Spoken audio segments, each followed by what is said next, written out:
Assalamualaikum warahmatullahi wabarakatuh. Jumpa lagi dengan saya Sofa Mustafa. Kali ini kita masih membahas tentang pengelolaan klub sepak bola desa. Kali ini di pengelolaan klub sepak bola desa, saya akan membahas tentang bagaimana cara klub sepak bola desa mendapatkan pemasukan. Memang kita tahu masalah klub sepak bola desa yang paling banyak adalah di pemasukan. Karena kita tahu sendiri klub sepak bola desa rata-rata didirikan dengan seadanya, yaitu orang yang seneng lalu dirikan klub dikasih nama, itu aja udah. Tapi di video saya sebelumnya saya sudah menjelaskan bagaimana cara mendirikan klub sepak bola desa yang benar-benar diakui oleh pemerintah desa. Nah, setelah klub sepak bola desa ini diakui oleh pemerintah desa, bagaimana klub ini mendapatkan pemasukan? Mari kita simak. Yang pertama, pemasukannya berasal dari sponsor. Sponsor ini adalah wajib karena klub sepak bola desa mau dapat uang dari mana lagi selain dari sponsor. Sponsor ini bisa berasal dari usaha lokal yang ada di desa, seperti BUMDes, mitra usaha BUMDes, usaha lokal yang ada di desa, yang kira-kira segmen pasarnya itu anak muda. Seperti yang klub kami lakukan, kami menggandeng BUMDes, provider internet, jasa travel, untuk mensponsori klub sepak bola desa. Jadi gak usah muluk-muluk lah.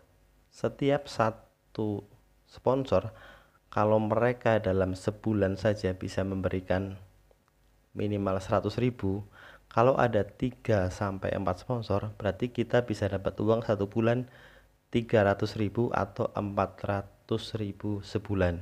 Jadi sponsor-sponsor tersebut adalah sponsor yang nempel di jersey. Jadi selama sponsor itu masih nempel di jersey, sponsor itu wajib memberikan uang kepada klub setiap bulan. Nanti tetap harus dibuat perjanjian. Format perjanjiannya bebas, yang penting menjelaskan bahwa sponsor ini akan mensponsori klub selama berapa tahun. Harus dibuat perjanjian seperti itu. Dan setiap bulan sponsor itu akan menyerahkan uang tiap tanggal berapa, mau cash ataupun transfer. Jadi harus diperjelas seperti itu. Jadi jelas ya, pemasukan yang pertama berasal dari sponsor. Kemudian untuk pemasukan yang kedua bisa berasal dari media sosial. Nah, seperti kita tahu zaman sekarang apapun bisa menjadi viral lewat media sosial. Tren inilah yang bisa dimanfaatkan oleh klub-klub sepak bola desa. Media sosial seperti YouTube dan TikTok memang dikenal sebagai media sosial yang sering mendatangkan cuan, tak terkecuali bagi klub sepak bola desa. Contoh, kita bisa mengupload konten sepak bola yang kita ambil saat tim bertanding ataupun saat tim sedang melaksanakan latihan. Kita bisa membuat video yang semenarik mungkin. Nah, talentnya ya pemain-pemain sepak bola kita yang bermain di klub sepak bola desa. Jadi semua bisa diolah, semua bisa diproses, tergantung bagaimana kreativitas kita. Memang untuk mengelola media sosial supaya bisa mendatangkan cuan itu perlu proses, tapi proses itu adalah sesuatu yang bisa dipelajari. Nah, selamat mencoba. Kemudian yang ketiga, keistimewaan dari klub sepak bola desa adalah klub bisa mendapatkan subsidi dari pemerintah desa. Makanya dari awal saya bilang bahwa klub sepak bola desa adalah klub yang dimiliki oleh desa. Pendiriannya harus dengan peraturan kepala desa ataupun peraturan desa. Setiap tahun desa bisa menganggarkan dana dengan dasar pendirian klub itu tadi.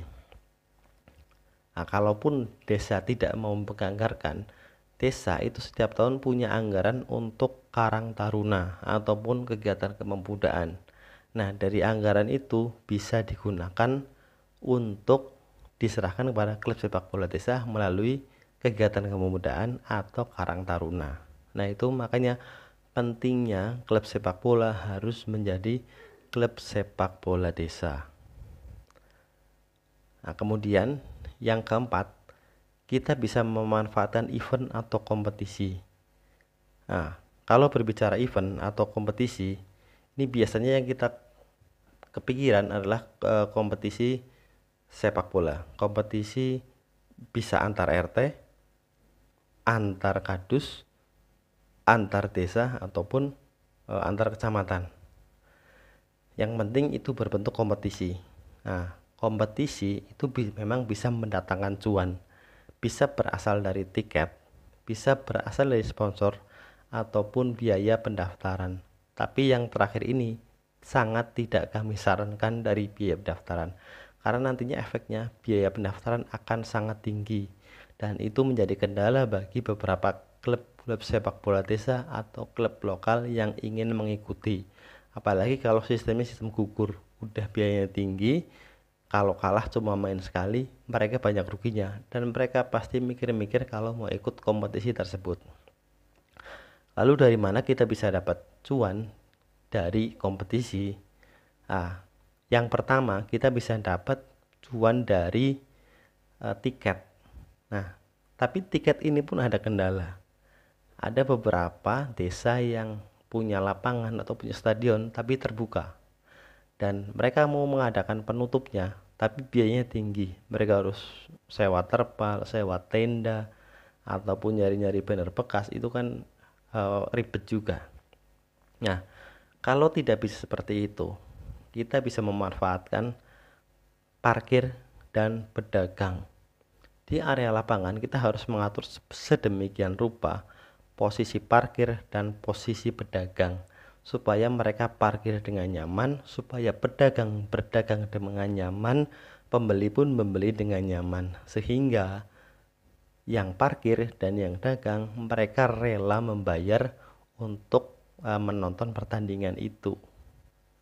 Nah, kemudian yang ketiga, kita bisa memanfaatkan toilet warga yang ada di sekitar lapangan sepak bola tersebut. Contoh, misal syukur-syukur di dekat itu ada fasilitas umum seperti PKD ataupun balai desa. Itu toilet ya bisa kita gunakan pada saat kompetisi, itu kita tarifin. Jadi orang yang mau kencing, yang mau BAB di situ ya harus bayar gitu. Ya kalau 2000 satu orang kan lumayan juga gitu. Ataupun mandi, biasanya pemain setelah selesai itu mau mandi ya harus bayar juga gitu.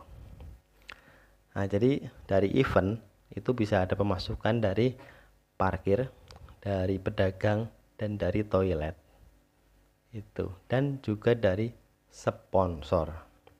Nah, itu tadi 4 jenis pemasukan yang bisa kita jadikan pemasukan untuk klub sepak bola desa.